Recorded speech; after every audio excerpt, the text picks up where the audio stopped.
శ్రీ గురుభ్యో నమః. హరి ఓం. ఇప్పుడు మనం చెప్పుకునేటువంటి అంశం ఏమిటి అంటే, చాలామందికండి గణపతి నవరాత్రులు అయిపోయాయి, ఎప్పుడు ఉద్వాసం చెప్పాలి అని చెప్పి చాలామంది అడుగుతున్నారు. ఇక్కడ మనకి అందరూ కూడా గమనించవలసింది ఏమిటి అంటే, లక్ష్యం వారంతో 9 రాత్రులు కూడా పూర్తవుతున్నాయి.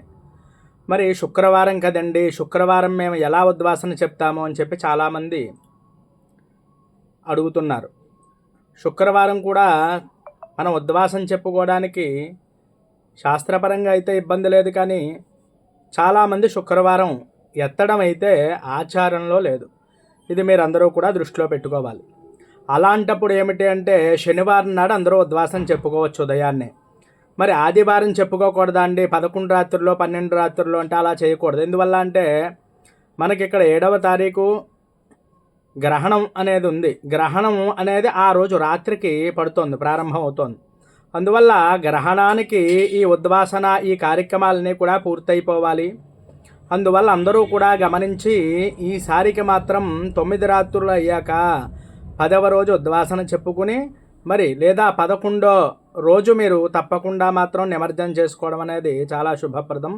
అందరూ కూడా గమనించి ఈ విధంగా చేసుకోవాలి. మరి అటువంటి చంద్రగ్రహణం ఆ రోజు సంభవిస్తోంది కాబట్టి దానికి సంబంధించినటువంటి నియమాలు కూడా మనం భగవంతుడి విషయంలో తప్పకుండా పాటించాలి. ఏదైతే శాస్త్రపరంగా చేయాలో అది మాత్రమే మనం చేయాలండి. అంతే తప్ప మేము కొంతమంది మరి 11 రోజులు చేసేసాము, 11 రాత్రులు, అలాగే 15 రోజులు ఇలా చేసిన ఉన్నాయండి అని అడగచ్చు. అదంతా కూడా ప్రమాణం కాదు. మనకి నవరాత్రులు మాత్రమే. నవ అంటే 9 రాత్రులు అయిన తర్వాతే ఉద్వాసన చెప్పమని శాస్త్రం.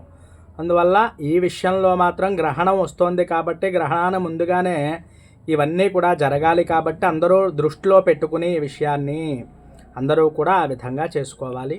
స్వస్తి.